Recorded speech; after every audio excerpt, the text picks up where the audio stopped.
There's not much I could say about Rocka without spoiling the story for Season 3. Then again, no one actually knows what's happening in Season 3. So hey, did you know that the bomb here is named Boomer?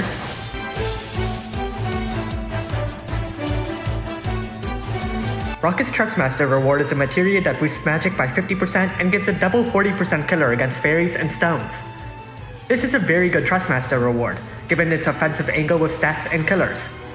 Of course, 40% is kind of annoying, as it might be hard to add everything up neatly to the 300% killer cap, but I suppose that inconvenience is what makes this a Trustmaster reward instead of a Super Trustmaster reward. Speaking of her Super Trustmaster reward, it's a dress. Well, close. Its stats aren't incredibly impressive for a Super Trustmaster reward, but it makes up for it in passives. Earth resistance, stop resistance, and a double killer against fairy and stone enemies. Admittedly, each one is a bit niche, but the variety means you should be able to find a use for it occasionally.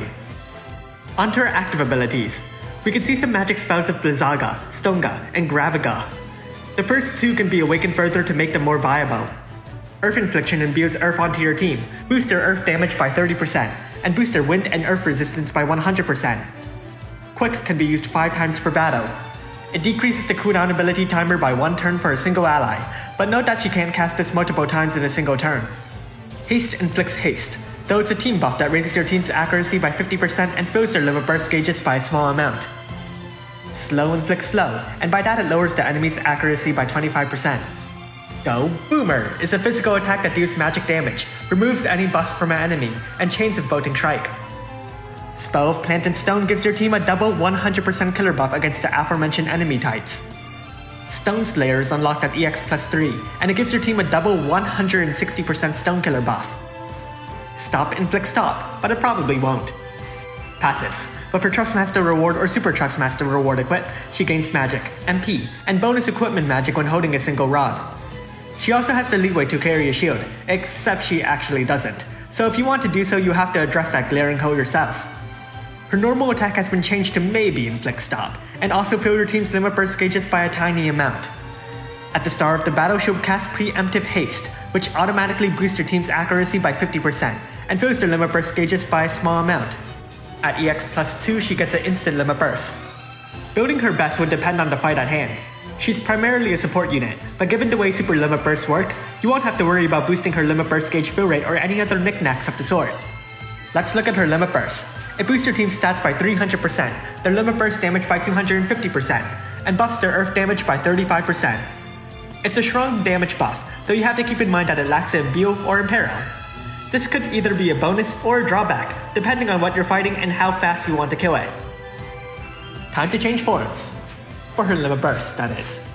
Rocka is a super limit burst user, which means no Brave Shift. It has the same 300% team-wide stat buff, but upgrades the limit burst damage boost to a whopping 300%, the earth damage buff to 45%, and reduces the cooldown on any cooldown abilities by 2. But again, only for a single ally. Now, that 300% limit burst damage buff can only be found from one other source, Lightning Fast Zidane Super Trustmaster reward. However, that ability also prevents your units from uniting for 5 turns, whereas Rocka has the freedom to spend that time doing anything else, while waiting for her super limit burst to activate. This is incredibly helpful, though only if Rocka can make any meaningful contributions in the first place, but that shouldn't be a very high bar when compared to a unit that can't do anything at all. Let's rank Brave abilities.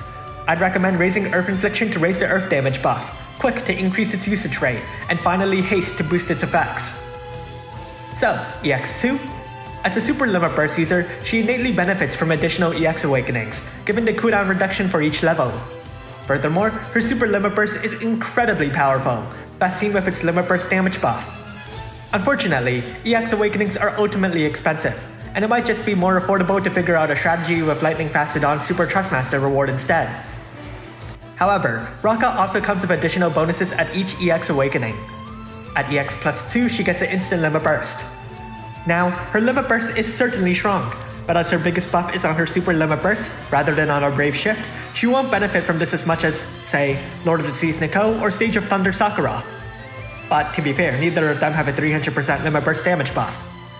At EX plus 3, she unlocks Stone Slayer, which grants the team a double 160% Stone Killer buff. Now, admittedly, that Stone Killer happens to be the highest we've got. However, this is rather ultra whale territory, given that it requires 350 Rocka fragments plus Rocka herself, plus your insurance funds, but I guess it's worth it if it lets you finally kill, Demon Wall. Just take note of our recent Clash of Woes supporters.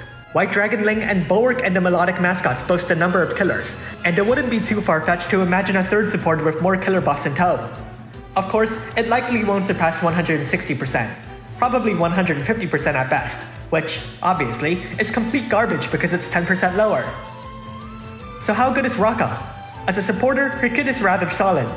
She has a buff dispel that's accessible whenever you need it, can triple cast Chainsaw if you ever feel like it, help your team fill their limit burst gauges, and we can't forget about the strong Earth support.